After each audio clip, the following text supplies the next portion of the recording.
Mr. Cole.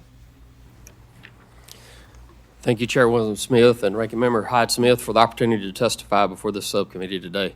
My name is William Cole. I'm a crop insurance agent from Batesville, Mississippi. My family and I grow corn and soybeans and have a small cow-calf operation. I serve as the chairman of the Crop Insurance Professionals Association, or CIPA. It's the nation's association of premier crop insurance agents writing policies all over the country. As agents, we're very proud to be the primary financial advisors of our farmer and rancher customers. We not only advise farm and ranch families on crop insurance coverage options tailored to their individual operations, but on a full suite of USDA programs, including the commodity title choices, ad hoc programs, along with private risk management products, including wind and hail coverage.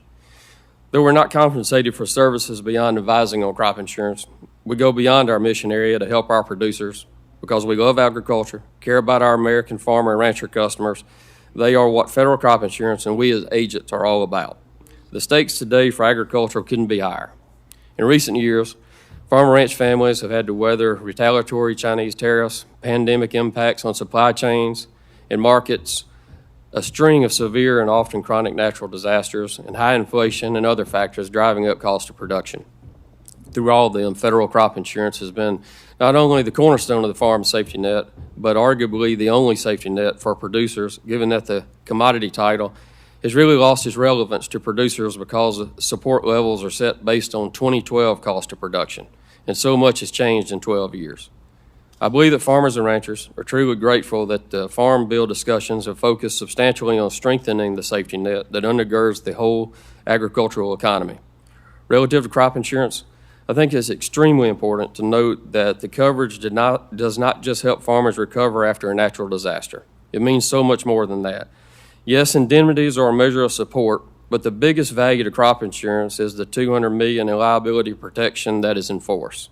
This is the element of crop insurance that allows farmer and ranchers to obtain credit, invest in their operations, to better market their crops, and to avoid the kind of asset-based lending that contributed to the 1980s farm financial crisis.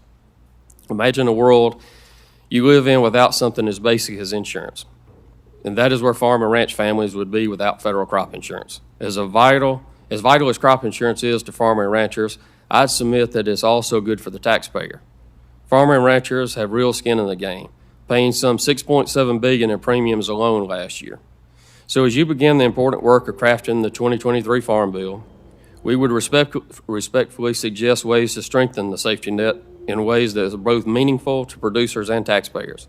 First, let's work to narrow the deductibles that farmers and ranchers face to increase participation at higher levels to avoid ad hoc disaster programs. And second, let's urge RMA, private sector developers, and producer groups to work in a concerted way to use current legal authorities, including R&D and the 508H submission process, to help ensure that crop insurance works effectively for all producers, regions, and commodities. This too will help avoid expensive ad hoc programs. And finally, let's correct the serious and unsustainable flaws in our A&O system to ensure that agents and loss adjusters can continue to provide the excellent service that is one of the core pillars of federal crop insurance. As Congress noted in the Omnibus Bill last fall, USDA has the legal authority to provide annual inflation adjustment and equitable relief for specialty crop policies without opening the SRA, and the department must exercise this authority. From 1938 to 1980, crop insurance struggled. But in 1980, when the crop insurance was turned over to the private sector, it began to take off and became the vital program to farmers and ranchers that it is today. Fixing this A&O issue is critically important for the infrastructure, companies, adjusters, and agents that will support this vital program to meet the needs of the producers in the future. Thank you again for the opportunity to testify before you today. I cover more issues in greater detail in my written testimony, and certainly happy to answer all your questions on these issues. On behalf of CIPA, we are grateful for all that you do for the hardworking ranch and farm families across this country who feed, clothe, fuel the nation and so much of the world in a manner that is truly unrivaled in history. Thank you. Thank you, Mr. Cole.